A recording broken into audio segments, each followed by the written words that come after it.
Natalie Holzer gandeng pacar baru hadiri ulang tahun Sule.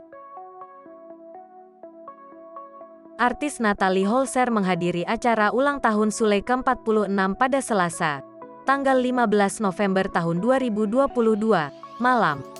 Kehadiran Natalie Holzer di ulang tahun Sule bersama putra sulungnya Atzam Adriansyah Sutisna dan pacar barunya, Faris. Momen Natalie Holzer, Atzam, dan Faris menghadiri ulang tahun Sule terekam di media sosial Instagram dan YouTube pribadinya. Dari video yang diunggah di YouTube Natalie Holzer, Rabu, tanggal 16 November tahun 2022, Natalie mengatakan bahwa Sule meminta Atzam untuk datang ke acara ulang tahunnya. Wah, katanya pengen Atzam datang ke acaranya. Kita anterin ya, ujar Natalie Holzer. Tapi ternyata, Natalie Holzer akan diantar dan ditemani oleh kekasihnya Faris Utama dan sang adik. Iya, ini sembari nunggu Faris sama Uti. Jadi kita pakein sepatu dulu ya, ucap Natalie Holzer.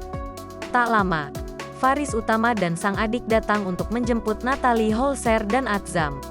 Natalie Holzer kompak mengenakan pakaian berwarna abu-abu dengan Atzam dan Faris Utama. Mau ketemu ayah ya, ucap Faris Utama. Anterin Atzam ketemu ayah, kata Natalie Holzer. Saat sampai di tempat acara, Atzam terlihat digendong oleh kekasih Natalie Holzer. Sule pun langsung keluar untuk menjemput putra bungsunya. Ayah itu, kata Faris Utama yang masih menggendong Atzam. Mana Atzam? Sini, tanya Sule yang berjalan ke arah Faris Utama. Sule pun langsung mengambil Atzam dari gendongan kekasih Natalie Holzer. Komedian papan atas itu langsung mengajak Natalie Holzer dan rombongan untuk masuk ke tempat acara. Ayo masuk, ujar Sule. Sule pun langsung membawa Atzam masuk untuk bertemu dengan anak-anaknya.